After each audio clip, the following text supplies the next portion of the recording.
আসসালামু আলাইকুম। আজকে ঘুম থেকে উঠে দেখি মনটা কি বলবো, ঘুম থেকে উঠে শুনি যে যারা সিগারেট খাই আমরা, সিগারেটের দামটা এতটাই বেড়ে যায় যে বলার মতো না। একটা সিগারেট তৈরি করতে খরচ হয় 1 থেকে 2 টাকারও কম, কিন্তু এই সিগারেট বিক্রি হয় যা 50% বেশি লাভ একটা সিগারেটে। এত লাভ যদি একটা সিগারেটে করে, তাহলে অন্যান্য জিনিস আছে যেমন খাদ্য, এগুলোর দাম তো আরও বেশি বাড়া দরকার।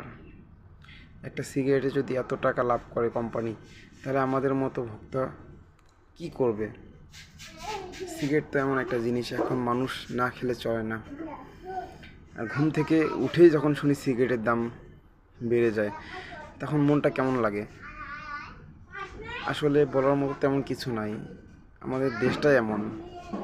সকালে ঘুম থেকে উঠে যদি আপনি শোনেন যে আগামীকালকে কিয়ামত হয়ে যাবে, কিয়ামতের আগে তারা করবে কি, জায়নামাজ এবং অন্যান্য যে জিনিসগুলো রয়েছে, যেমন কাফনের কাপড়, একজনকে কবর দেওয়ার আগে যেগুলো দরকার হয়, সব জিনিসের দাম বাড়িয়ে দিবে।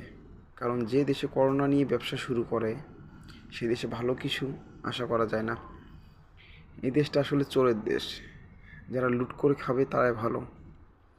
আমাদের মতো ভুক্তভোগী মানুষ কিছুই করতে পারবে না। শুধু ধৈর্য ধরবেন যে কবে বিচার হবে। এর থেকে আশা কী আর করা যেতে পারে? একটা সিগারেটে যদি এত টাকা লাভ করে মানুষ, তাহলে বলার মতো কিছু নাই আমাদের মতো। ধন্যবাদ, আজকে এই পর্যন্তই। সবাই ভালো থাকবেন। আর একটা প্রতিবাদ জানাই সবার জন্য, সিগারেট কোম্পানিকে অনেক বড় ধরনের একটা প্রতিবেলা। কোম্পানিকে ধন্যবাদ দাম বাড়ানোর জন্য, মানুষকে ক্যান্সার দেওয়ার জন্য। এত যদি দাম বাড়ে সিগারেটের, তাহলে আমরা কি করব?